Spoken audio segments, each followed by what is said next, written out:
প্রভাব বিস্তারকে কেন্দ্র করে। প্রভাব বিস্তার করতে হবে কেন? আপনারা কি ক্ষমতায় আছেন? আর ক্ষমতা থাকলেই বা প্রভাব বিস্তার করতে হবে কেন? তার মানে আপনার ক্ষমতায় এসে গেছেন এরকম ভাবছেন? আপনারা এই ধরনের কাজ যত বেশি ঘটাবেন, মনে রাখবেন ক্ষমতা আপনাদের থেকে ততটা দূরে সরে যেতে থাকবে। এই কথাটা মাথায় রাখবেন। এদেশের মানুষ সব পারে। এদেশের মানুষ আপনাদেরকে মাথায় তুলে নিয়ে আসতে পারে, আবার পায়ের নিচেও ফেলে দিতে পারে। দয়া করে এটা মাথায় রাখবেন। ক্ষমতা এখন আসেন নাই ভাই। বিএনপি একটা পলিটিক্যাল পার্টি, তাদের মধ্যে কি হয়েছে না হয়েছে, কমিটি ঠিকঠাক মতো হয় নাই, এই জন্য সাধারণ মানুষ কেন ভোগান্তির শিকার হবে? আমি বিএনপির কেন্দ্রীয় নেতৃত্বের কাছে এই প্রশ্ন করতে চাই, আপনারা জবাব দিন। আপনাদের ঘরের সমস্যা, সেই ঘরের সমস্যার জন্য পুরো এলাকার লোক কেন ক্ষতিগ্রস্ত হবে? জবাব দিতে পারবেন? কি দল করেন আপনারা যে দলের উপর কোনো নিয়ন্ত্রণ নাই? এই ধরনের বাহাদুরি করেন না। এই জন্য আপনার কদ্দূর যাবেন? আপনি ভাবুন, এটা নিয়ে গত কয়েকদিন ধরে চলছে, রাস্তা বন্ধ করে দেওয়া হচ্ছে, মারামারি করা হচ্ছে, যানবাহন বন্ধ হয়ে যাচ্ছে। কেন? এই অধিকার আপনাদের কে দিয়েছে? ঘরের সমস্যা ঘরে মেটান। কেন হয় এরকম? এই কারণে হয় যে আহ্বায়ক কমিটি যেটা করা হয়েছে মার খেয়ে করা হয়েছে, পরিষ্কার কথা। কারণ বিদ্রোহীরা যদি এত পাওয়ারফুল হয় তখন বুঝতে হবে ঝামেলা আছে। আগেরটাও মাল খেয়ে করা হয়েছে, আবার নতুন যে কমিটি করা হবে সেখানেও মাল খেয়ে করা হবে। কে মাল খায়?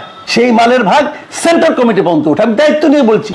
আমরা কি দেখছি গত কয়েকদিনে বিভিন্ন জায়গা থেকে আমরা দেখতে পাচ্ছি বিএনপির বিভিন্ন তৃণমূল পর্যায়ে, মাঠ পর্যায়ে আমরা কিন্তু বিএনপির চাঁদাবাজির একটা মহোৎসব দেখতে পাচ্ছি।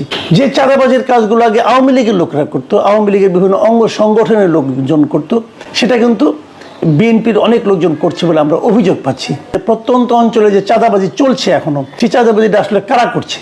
দেখা গেছে এখানে 70% বেশি লোক বলছে যে বিএনপির লোকজন করছে। কেন? আমরা বিএনপির নামটা কেন শুনতে পাবো? আমরা যেটা শুনতে পেতে চাই না।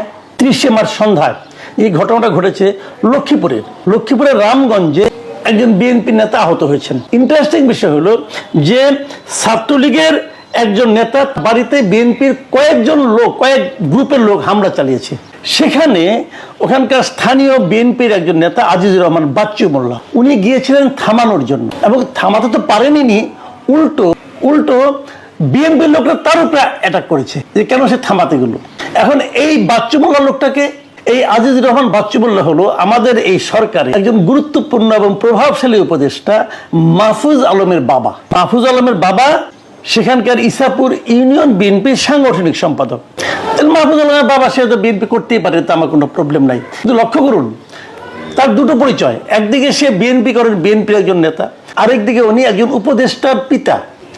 এরকম একজন ব্যক্তিকেও কিন্তু বিএনপির যে যায় নাকি ছাত্রলীগের একজন নেতাকে ধরতে গেল, মারতে গেল, বাধা দেওয়ার কারণে তার উপরে অ্যাটাক করলো। এখন আমার প্রশ্ন হলো, ছাত্রলীগের একজন নেতা সে তার বাড়িতে আসছে শুনে নিয়া, তাকে বিএনপি ছাত্রদলের লোক মারতে যেতে হবে কেন?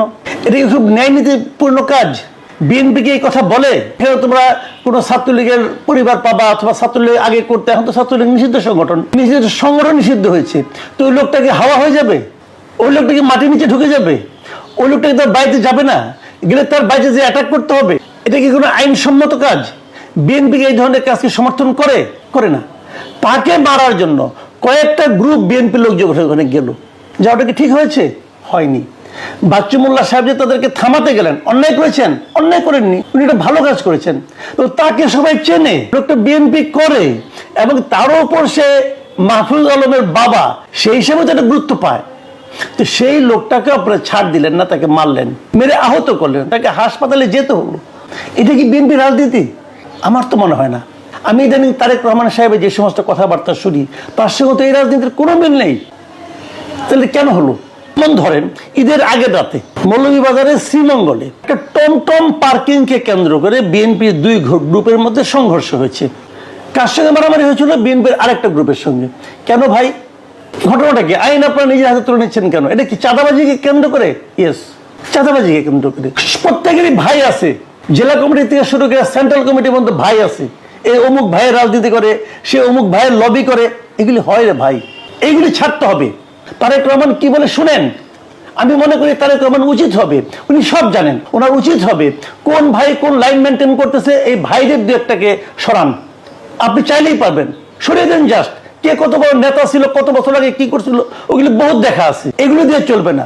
নতুন লোককে আনেন, নতুন লোককে দায়িত্ব দেন, যারা নাকি আদর্শিক রাজনীতি করে তাদেরকে দায়িত্ব দেন। এত নিশ্চিত হয়েন না। 91 সালেও কিন্তু আওয়ামী লীগ খুব নিশ্চিত ছিল যে তারা ক্ষমতায় আসবে। আমি মনে করি এখনো সময় আছে, আপনারা সতর্ক হন।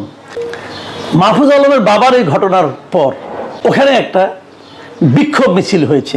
বিক্ষোভ মিছিল কে করেছে? বৈষম্য বিরোধী ছাত্র আন্দোলনের নেতাকর্মীরা। তার মানে বিএনপির লোক মার খেলো, তার পক্ষে মিছিল করলো কে? বৈষম্য বিরোধীরা। কেন? বিএনপি কেউ কি মিছিল করানো ছিল না? এই ঘটনা প্রতিবাদ করার জন্য কি বিএনপিও ছিল না? বৈষম্য বিরোধীদের রাষ্ট্র হলো। বিএনপি এত দেউলিয়া হয়ে গেছে।